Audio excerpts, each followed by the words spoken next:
Hello, dear friends. My name is Sofya Dorinskaya. I am a doctor and the head of the Center for Medical Information.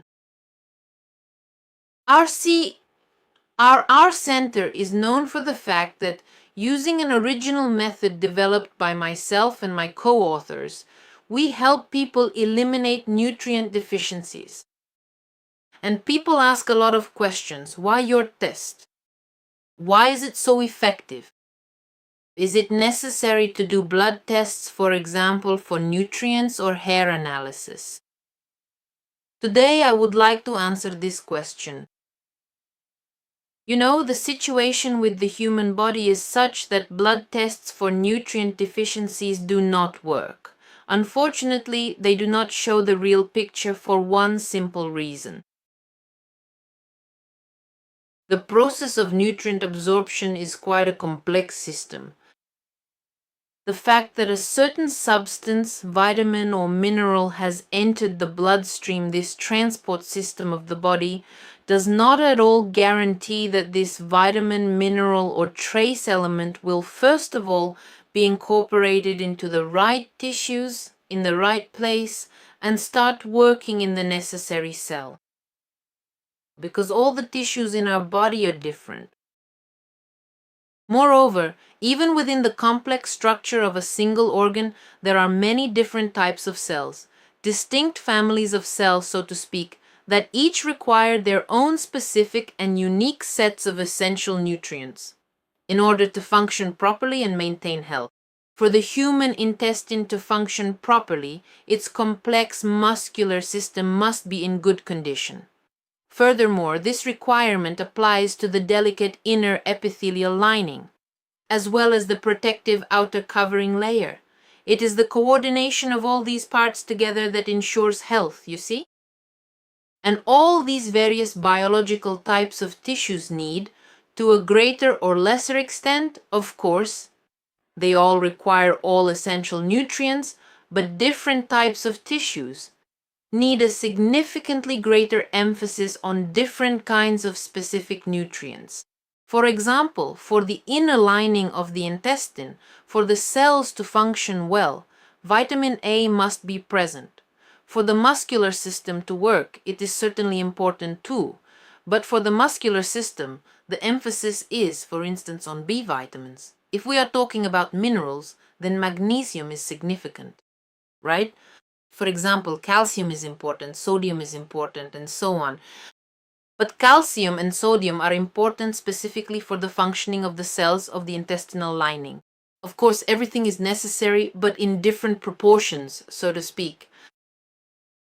That's why the main goal is not just for the substance to enter the bloodstream, but for you, or rather for your body, to actually begin the process of eliminating deficiencies only when the substance penetrates the cell, the right cell, becomes integrated into the biological process and starts to exert its effect.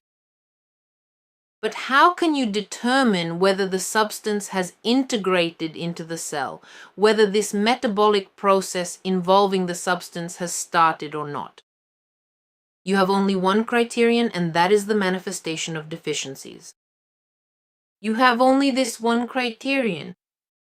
Moreover, if you rely on this criterion, such as the manifestation of a nutrient deficiency, you can track the dynamics, whether the deficiency is being eliminated or not. Because the substance, as I already mentioned, not only needs to enter the human body, but special conditions must also be created for it to be absorbed. You see? That is precisely why, for example, people ask me, "Tell me, please, why do people who live on the shores of warm seas, where there is plenty of iodine, still have thyroid problems?" But you see, iodine by itself doesn't mean anything. Iodine needs to be incorporated into the functioning of the thyroid cells. It has to start its biological process. And for that, the right conditions must be created in terms of the proper set of nutrients, so that the thyroid gland, so that its cells can begin to process, if I can put it that way, this iodine in order for the process to start, right? But it is precisely the case that in sunny countries, This specific and essential component that allows the thyroid gland to absorb iodine is frequently found to be missing. Do you see what I mean? It's quite a complex system. Moreover, for this whole mechanism to work at all, the liver needs to function very well. And what do we often see in people who come to address deficiencies? For a certain period at first, according to statistical data, properly collected statistical data, because our test is a very precise tool, a tool honed on the basis of excellent statistical science. So what do we observe? That the body doesn't immediately rush to eliminate vitamin deficiencies. Yes, there is some gradual progress, but not as much as one might hope for example, from the person's perspective. But what else do we see? First, we observe an improvement in mineral metabolism. What does this mean? Essentially, this process means that the vital liver cells finally reach a very good, proper functional state. And it is at this specific point when the entire liver starts to work exceptionally well for the body. And this is the key, as we see later in follow-up tests. This is the foundation and basis for the fact that after some time, a person begins to experience a serious, good, and high-quality process of eliminating nutrient deficiencies throughout the entire body. This is what we do. If we take a moment to examine and contemplate the process, so to speak, from a more philosophical perspective, then the very act of systematically addressing and eradicating various nutritional imbalances gradually and surely brings the human body to a profoundly superior and fundamentally enhanced state of biological functioning. All of us have bodies that function in their own particular mode. We may have been born to mothers who were deficient in nutrients. The conditions of our lives can contribute to nutrient deficiencies. For example, in Kazakhstan, there was the Semipalatinsk test site. Yes, and a great many people suffer from the consequences of those explosions and tests. In other words, external conditions. There are also special conditions in the Urals, right? So people there suffer from their own deficiencies and certain health issues. That is, external conditions can contribute to nutrient deficiencies. But all of us live our lives and one way or another go through critical or stressful moments. And the body, based on its own level of functioning, tries to adapt. Sometimes it manages to get those nutrients if the owner remembers to feed it. That's it. Sometimes it doesn't get them. If the owner, for example, has read some misleading literature or has false information and as a result doesn't feed their body properly. Nevertheless, the body maintains balance based on the level of energy and metabolic processes it already has. When we talk about eliminating nutrient deficiencies, we do it gradually, not abruptly. Nothing substantial is ever done abruptly, right? Nothing substantial is ever done abruptly. We gradually transition the body to a qualitatively different level of functioning. Do you understand? There are certain laws there are rises and falls, there are patterns that we always explain to people who are finishing their programs for eliminating deficiencies. They are given a plan for tapering off and they are told what needs to be done next. Ideally, really ideally, this deficiency elimination program is done just once. If a person goes through it properly, if they really focus on their health and keep going step by step until everything gets better, and then continue to follow the recommendations, then basically the program is done just once in a lifetime. So we improve this condition and that's it. But if, for example, a person experiences some situation in life, poisoning, severe stress, whether psychological, emotional, or physical, right? That is, if someone, say, got too cold somewhere or ended up in some completely unbearable living conditions and so on and so forth. There can be all sorts of situations where it becomes necessary to take another look at what happened, right? What deficiencies have appeared and to address them. But in my experience, this process goes much faster the next time. The person comes in much better shape than they did before. And after all, we've been working for quite a long time now. This is our 7th year. That's right. In much better shape. And now everything evens out and returns to normal, to a good state for the person very quickly, really fast. Because how is this determined? By the symptoms, of course. And what are symptoms? Do you have cramps or not? Do you sleep well or not? Do you have energy or not? In other words, these are specific things that a person experiences, you see? That's what symptoms are. There are no symptoms that go unnoticed. There are symptoms that someone might not know about, but we do. And in this way, we simply restore, you could say, a person's physical condition. We actually bring it back to life. Whenever we are considering the health of young children who are experiencing various growth delays and complex developmental problems during their early childhood, the very first and most important thing to carefully examine is the possibility of underlying nutrient deficiencies. Why? Because every organism, and this is what we rely on and what always helps us, this law, every organism wants to live. And this drive for life and development is so powerful, so strong, that there is nothing in nature more powerful than it. I think you've probably seen pictures where asphalt cracks open and a little blade of grass or a dandelion pushes through. Yes, it would seem that it's just a dandelion, but it broke through everything. This life broke through what was lifeless, through this death, right? And it still managed to break through to life. So this impulse toward life is the most powerful thing on planet Earth. Therefore, when you look at a child who is growing, but something seems to be holding them back, the child is developing, but it feels like something is getting in the way. Just a little bit more, just a little bit.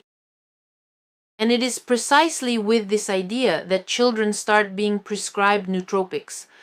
These are psychostimulants. They try to stimulate them. They try to somehow give them a push, you see? But there is no point in pushing nature. You don't need to push nature. The point is that if this particular child as an organism had all the necessary nutrients, then he or she would grow and develop physically and mentally in the best possible way that nature intended.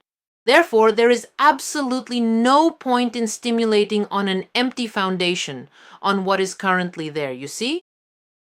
Well, there's no point at all, because what exactly are you stimulating? There is already a powerful impulse embedded there. And if it can't break through, it means there isn't enough resource for this life to manifest, to take shape, and to become visible as it is meant to be. That is exactly why young children who have these kinds of developmental problems really all need to participate in this program to eliminate their underlying deficiencies. And then as they go on living, recommendations will be given on how to continue, how to live going forward, and what to take so that everything in the body will be well.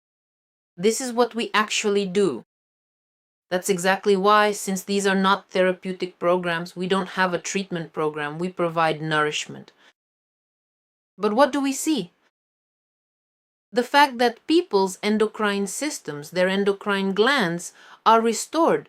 This has already become routine for us, you see? Why is that?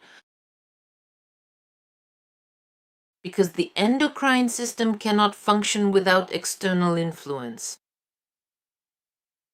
When there are certain abnormalities, endocrinologists now prescribe so-called external hormones. What does that mean? The term itself, what does external hormone mean? And even doctors think that this is a real hormone. Yes, this chemically created one that is taken from outside in a pill. But this is such a degradation of knowledge because external hormone is a term for the human body, and external hormone is actually a term that refers to vitamins. So if you have any kind of endocrine system dysfunction, hyperthyroidism, hypothyroidism, adrenal insufficiency, pituitary insufficiency, absolutely any kind, gonadal issues, anything at all, If you are experiencing a difficult menopause, even though this involution should proceed gently, because it is an entirely physiological process. So, if there is any kind of disorder, it absolutely means that the person has a nutrient deficiency.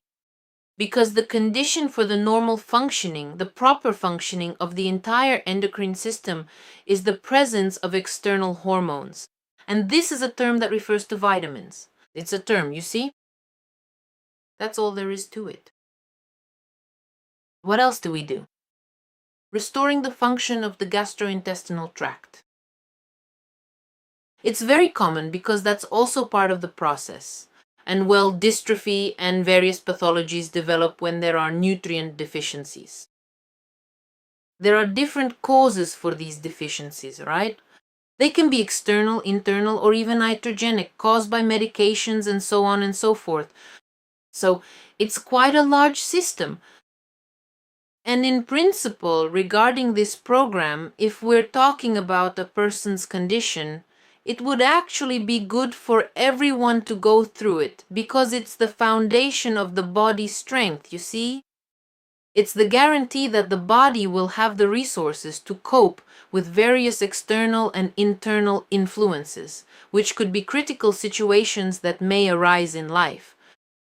And generally speaking, in a broader sense, this is the only real guarantee that the human body will continue to endure, that it won't simply break down, and that it will successfully withstand the various hardships that may inevitably befall it throughout life. Because after all, it is important to recognize that not all of us live in a greenhouse, so to speak, under a protective dome or in some kind of highly protected and sheltered environmental conditions.